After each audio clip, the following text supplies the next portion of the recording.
Olá, sejam muito bem-vindos a mais uma edição do nosso Expresso União. Hoje é sexta-feira, dia 17 de junho, e o Expresso União já está no ar.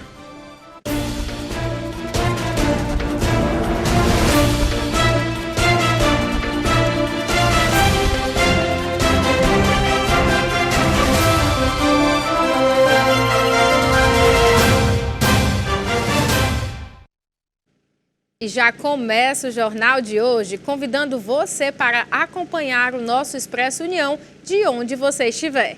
Ao mesmo tempo em que eu estou aqui, estamos sendo transmitidos também em nossa plataforma de vídeo na internet. Segue o passo a passo para você não se perder no caminho. É só se inscrever no canal da Rede União e depois é só acessar nossos arquivos, conteúdos anteriores e, claro, nossos programas ao vivo. Viu como é simples? Tá aí, fica a dica para vocês. Começamos atualizando sobre os dados da Covid-19 no nosso país. O Brasil registrou nesta quinta-feira 148 mortes pela Covid nas últimas 24 horas. Com isso, a média móvel de mortes nos últimos 7 dias é de 149. Em comparação à média de 14 dias atrás, a variação foi de 59%, indicando tendência de alta nos óbitos pela doença pelo 6º dia seguido. E o município de Cedro, no interior do Ceará, investiga um caso suspeito da varíola dos macacos em um homem de 54 anos. A informação foi divulgada em comunicado nas redes sociais da Prefeitura nesta quinta-feira. Foram colhidas amostras do paciente e encaminhadas para análise. Segundo a Prefeitura, a Secretaria Municipal de Saúde notificou o caso suspeito na tarde desta quinta. O paciente deu entrada no Hospital e Maternidade Zumira Cedrim de Aguiar na quarta-feira, recebeu atendimento médico e segue com quadro de saúde estável. E falando ainda em interior do estado, no litoral do Ceará, um professor foi preso acusado de abusar de alunas. Um professor de inglês foi preso suspeito de abusar de pelo menos 5 alunas com idades de 6 a 9 anos em Beberibe, no litoral do Ceará. A prisão aconteceu nesta quarta-feira. O homem de 29 anos não possuía antecedentes criminais e realizava os crimes dentro da sala de aula e, em alguns casos, na frente de outros alunos. A investigação começou quando os pais das crianças registraram boletins de ocorrência relatando que as filhas foram tocadas pelo professor de uma escola particular onde estudavam. Após depoimentos e buscas, a Polícia Civil pediu a prisão preventiva dele. Depois das primeiras denúncias em maio, surgiu um caso de 2018 em que a mãe afirma que o mesmo professor beijou a filha na boca. As investigações seguem em andamento, pois há indícios de que ele praticava esse crime há cerca de 4 anos em outras escolas, bem como em uma academia, local onde atualmente também dá aulas de jiu-jitsu, segundo a Secretaria da Segurança Pública e Defesa Social do Ceará. Os investigadores foram até a casa do investigado e ele não reagiu à voz de prisão. O professor foi levado à Delegacia Municipal de Beberibe, unidade responsável pela prisão. Celulares e um computador do suspeito também foram apreendidos. Na delegacia, o mandado de prisão preventiva pelo crime de estupro de vulnerável foi cumprido em seu desfavor. Falaremos agora de um fenômeno que ocorre todos os dias, mas nunca deixa de ser digno de contemplação: o pôr do sol. O pôr do sol no Ceará tem chamado a atenção nos últimos dias por conta da variação de cores, especialmente laranja e roxo, principalmente para quem está mais próximo do litoral. Com isto, fotos e vídeos do fenômeno instagramável têm lotado as redes sociais e a Fundação Cearense de Meteorologia e Recursos Hídricos explicou o que causa o fenômeno. Apesar de chamar a atenção, a causa não é absolutamente positiva. A FUNSEMI informou que a coloração diferente se dá majoritariamente quando há uma maior presença de materiais particulados e outros poluentes em suspensão no ar, além de dias sem chuva. A cor normalmente observada no céu a olho nu é o azul, já que o espalhamento é maior deste tom. Entretanto, devido à posição do Sol estar no horizonte, faz com que os raios solares atravessem mais partículas na atmosfera. O órgão informou ainda que, conforme dados de um modelo digital do Serviço Meteorológico Nacional dos Estados Unidos, este cenário poderá se repetir por pelo menos até o dia 20 deste mês, quando os aerossóis ainda estão presentes na porção norte da região Nordeste, ainda que em menor concentração. E a Câmara dos Vereadores de Fortaleza aprovou esta semana um projeto que trata daquela taxa de pagamento pelos provedores de internet para a Enel, que foi muito falada nos primeiros meses deste ano. Confira. A Câmara Municipal de Fortaleza aprovou nesta quarta-feira um projeto de indicação que prevê a transferência do pagamento da taxa de utilização dos postes pelos provedores de internet para a Prefeitura da capital. No começo do ano, empresários e trabalhadores de provedores de internet manifestaram contra o aumento da taxa de utilização de postes anunciada pela Enel. A proposta trata-se de um projeto de indicação, ou seja, uma sugestão para que a Prefeitura possa praticar a medida. Caso o projeto seja executado, a população de Fortaleza poderá ser beneficiada com a redução dos custos em mais de 200%. A autoria da proposta é do vereador Wellington Saboia, do PMB, que foi procurado por empresários do ramo. Segundo o parlamentar, os valores recebidos a título de contribuição por utilização da estrutura pública deverão ser revertidos ao município de forma pecuniária ou compensatória com serviços de internet para equipamentos públicos da cidade. A Câmara de Fortaleza afirma que o valor cobrado pela Prefeitura não deverá ser superior à tarifa de referência estabelecida pela Anatel-Aneel, em vigor e atualizada conforme os órgãos reguladores mencionados. O artigo 4º da Lei Municipal 3.668 garante que as matérias utilizadas na execução da iluminação pública são de patrimônio do município. As empresas de telecomunicações poderão ser contempladas com incentivos se desejarem investir em projetos de pesquisas e de desenvolvimento nas escolas públicas do município. Em fevereiro deste ano, empresários e trabalhadores de provedores de internet promoveram manifestações contra o aumento das taxas de utilização dos postes cobrada pela Enel. Segundo os manifestantes, a taxa, que era cobrada por até R$ 12 por poste, subiria mais de 6 vezes, passando a R$ 70 por poste. A distribuidora de energia, contudo, informou que não se tratava de uma taxa nova ou indevida e que a decisão não teria efeito imediato. A AMC monta a operação de tráfego para jogo entre Fortaleza e América neste domingo. A Autarquia Municipal de Trânsito e Cidadania realizará no próximo domingo uma operação especial para o jogo entre Fortaleza e América, válido pela 12ª rodada da Série A do Campeonato Brasileiro. A operação, que conta com o apoio da Polícia Rodoviária Estadual, terá início às 15 horas e seguirá até a dispersão total da torcida, prevista para as 21 horas. Durante esse período, haverá controle de tráfego nas avenidas do Contorno, Alberto Craveiro, Paulino Rocha e Rotatória do Castelão. Para facilitar a travessia no entorno da arena, redutores de velocidade serão instalados junto às faixas de pedestres. Além disso, veículos da AMC também serão disponibilizados para coibir irregularidades, enquanto técnicos da Central da Mobilidade para a Preservação de Vidas no Trânsito vão monitorar as principais vias de acesso por meio das câmeras de videomonitoramento. A AMC recomenda que os condutores redobrem a atenção em relação às normas de circulação viária, não estacionem em locais proibidos como passeios, garagens e ao lado de canteiros e reduzam a velocidade devido ao fluxo de pedestres. Em caso de ocorrência de irregularidades ou sinistros, a população pode solicitar atendimento pelo número 190 da Coordenadoria Integrada de Operações de Segurança.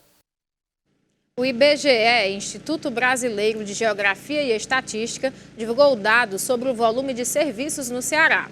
As atividades turísticas ganharam destaque e, com a aproximação do mês de férias, o setor hoteleiro apresenta otimismo.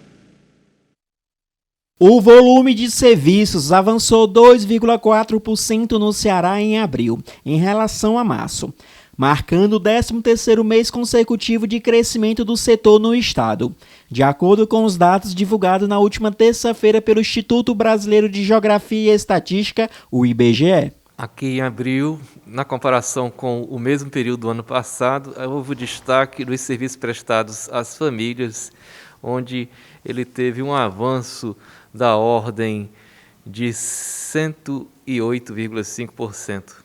Falando de turismo, na comparação de abril de 2022 com abril de 2021, o índice de volume de atividades turísticas no Ceará apresentou expansão de 135,8%, resultado bem melhor que a média nacional de 85,7%. Quando eu comparo a atividade do agregado turismo, o volume das atividades expandiram, como você já mencionou, 135,8% na comparação com o mesmo mês do ano passado.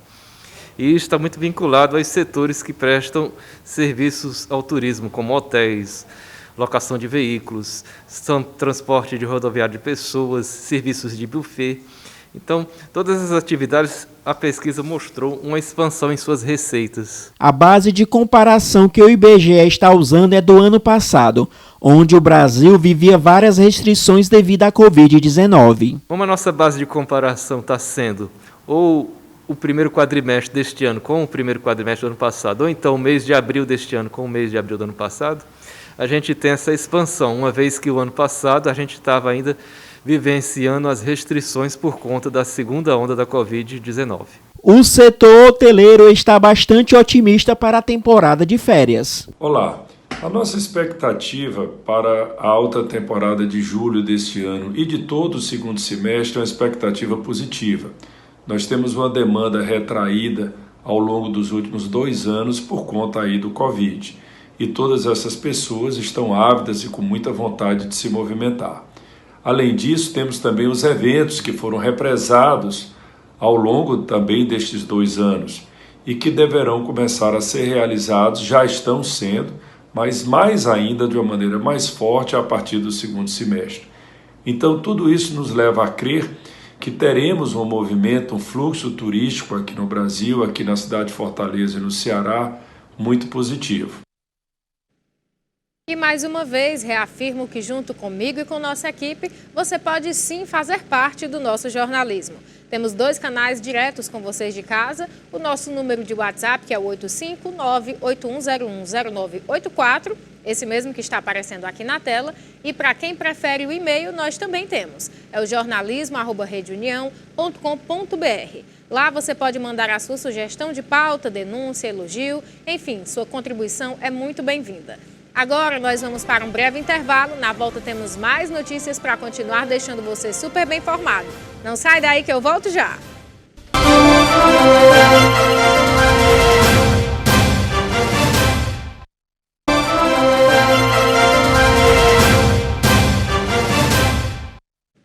Voltamos! E já falando de política, pois a Câmara aprovou o projeto que limita ICMS sobre combustíveis. A Câmara dos Deputados concluiu nesta quarta-feira a aprovação do projeto que limita o imposto sobre circulação de mercadorias e serviços sobre combustíveis, gás natural, energia elétrica, comunicações e transporte coletivo. O ICMS é o imposto estadual que compõe o preço da maioria dos produtos vendidos no país e é responsável pela maior parte dos tributos arrecadados pelos estados. Pelo texto aprovado pelo Congresso, combustíveis, gás natural, energia elétrica, comunicações e transporte coletivo passam a ser classificados como essenciais e indispensáveis, o que proíbe estados cobrarem taxa superior à alíquota geral de ICMS, que varia de 17% a 18%, dependendo da localidade. Durante a tramitação do projeto no Congresso Nacional, governadores de diversos estados criticaram a proposta, afirmando que a limitação do ICMS causaria perda de arrecadação de cerca de 100 bilhões de reais. O texto já havia sido aprovado pela Câmara, mas foi alterado durante a votação no Senado e, por isso, precisou ser analisado novamente pelos deputados. A nova votação na Câmara começou nesta terça-feira com a análise do texto base e foi concluída nesta quarta, após a votação dos destaques que buscavam modificar a redação. Agora, com a aprovação, a proposta segue para a sanção do presidente Jair Bolsonaro. E o Banco Central decide por unanimidade a elevação da taxa Selic.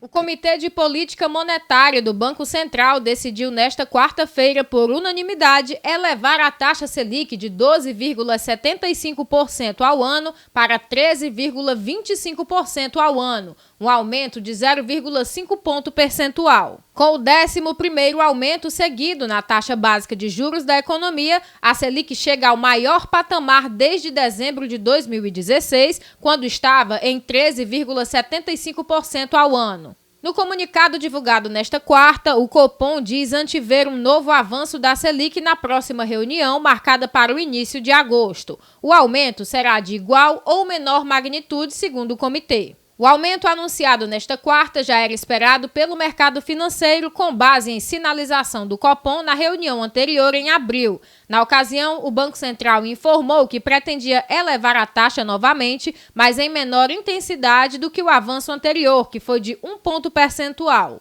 No comunicado divulgado nesta quarta, o Copom diz que a inflação aos consumidores observada no Brasil seguiu surpreendendo negativamente tanto em aspectos mais passageiros quanto em tendências mais permanentes.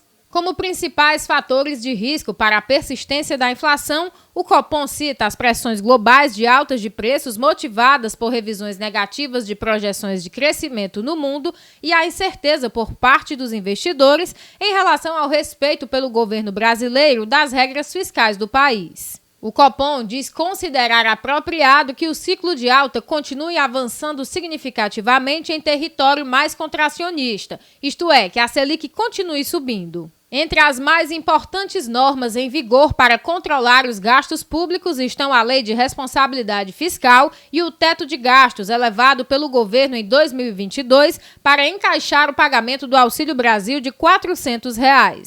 O objetivo da alta no juro é tentar conter o aumento da inflação. O IPCA, a inflação oficial do país, ficou em 0,47% em maio, com desaceleração na comparação com o mês anterior. Mesmo assim, acumulou um aumento de 11,73% em 12 meses. No mês passado, foram as passagens aéreas e os remédios que exerceram maior pressão sobre a taxa, enquanto alimentos importantes na mesa dos brasileiros ajudaram a contê-la. Em fevereiro, o presidente do Banco Central, Roberto Campos Neto, avaliou que a inflação brasileira deveria atingir seu pico entre abril e maio, começando a desacelerar nos meses seguintes. Inadimplência bate recorde e atinge mais de 66 milhões de brasileiros em abril, segundo o Serasa. A inadimplência bateu novo recorde no país. Em abril, 66.132.670 brasileiros estavam com o nome no vermelho, o maior número da série histórica da Serasa Experian, iniciada em 2016. Desde o início do ano, mais de 2 milhões de brasileiros se tornaram inadimplentes. Ao todo, eram 271,6 bilhões de reais em dívidas entre os inadimplentes. Para o economista da Serasa Experian, Luiz Rabi, o aumento da inadimplência ao decorrer de 2022 era uma movimentação esperada, mas existem fatores que podem auxiliar o consumidor nessa situação. Com relação ao perfil das dívidas, os segmentos de bancos e cartões possuem 28,1% dos débitos, enquanto contas básicas como água, luz e gás representam 22,9%. Na comparação com abril de 2021, o setor de financeiras foi o que teve maior aumento na participação de inadimplência, indo de 9,6% para 12,4%. Já o recorte por faixa etária mostra que os inadimplentes estão, em sua maioria, nas faixas de 26 a 60 anos de idade e de 41 a 60 anos de idade. 25% da população das metrópoles vive em situação vulnerável, com renda de, no máximo, 1/4 do salário mínimo. A renda média dos mais pobres voltou a cair no primeiro trimestre, elevando para 25,2% a fatia da população nas regiões metropolitanas do país que vivem em lares cujo rendimento médio per capita é de, no máximo, 1/4 do salário mínimo, ou seja, R$ 303 por pessoa. Em números absolutos, subiu para 21,1 milhões o total de pessoas em situação de vulnerabilidade social nas metrópoles, com rendimentos muito baixos. No final de 2021, o percentual tinha recuado para 23,6%, depois de ter atingido 29,7% em 2020, na fase mais aguda da pandemia. Os dados estão na 8ª edição do Boletim Desigualdade nas Metrópoles. O estudo foi produzido por pesquisadores da PUC do Rio Grande do Sul, do Observatório das Metrópoles e da Rede de Observatórios da Dívida Social na América Latina, a partir dos dados da PNAD, contínua trimestral do IBGE. A pesquisa revela também que entre os 40% mais pobres, a renda média domiciliar per capita proveniente do trabalho voltou a cair após 5 trimestres de recuperação, ficando em R$ 240,79 contra R$ 245,55 no final de 2021, se mantendo abaixo do valor pré-pandemia, que era R$ 286. A renda média foi calculada a partir da soma de todos os rendimentos provenientes exclusivamente do trabalho, incluindo o setor informal, dividida pelo número de moradores por domicílio nas regiões metropolitanas com preços deflacionados até o primeiro trimestre pelo IPCA. Os servidores do Banco Central seguem em greve por tempo indeterminado. Quem tem mais informações é Tiago Oliveira. Os servidores do Banco Central decidiram em assembleia nesta terça-feira, dia 14, manter a greve por tempo indeterminado. A aprovação contou com mais de 80% dos votos válidos, de acordo com o Sindicato Nacional dos Funcionários do Banco Central. De braços cruzados desde o dia 3 de maio, após a trégua de 2 semanas da paralisação iniciada em abril, os servidores do Banco Central apresentaram na última semana uma contraproposta de reajuste salarial de 13,5%. Antes, o pedido inicial era de 27%, além de demandas de reestruturação de carreira. O presidente do Brasil, Jair Bolsonaro, confirmou na última segunda-feira, dia 13, que não haverá reajuste para os servidores neste ano. Ele disse, contudo, que está em estudo a possibilidade de dobrar o valor do auxílio alimentação em todas as categorias ainda em 2022. Sanciona a MP do Serviço Civil Voluntário. O presidente Jair Bolsonaro sancionou nesta quarta-feira, em cerimônia no Palácio do Planalto, a medida provisória que cria o Programa Nacional de Serviço Civil Voluntário. A iniciativa pretende oferecer cursos de capacitação profissional, além de vagas de trabalho em troca de pagamento de bolsa. A adesão ao programa por parte dos municípios é voluntária. O programa é voltado para quem tem de 18 a 29 anos, trabalhadores com mais de 50 anos e pessoas com deficiência que estejam fora do mercado de trabalho há mais de 2 anos. Na prática, o programa oferece cursos de qualificação em atividades de interesse público nos municípios participantes. Também podem ser ofertadas vagas em serviços considerados de interesse público.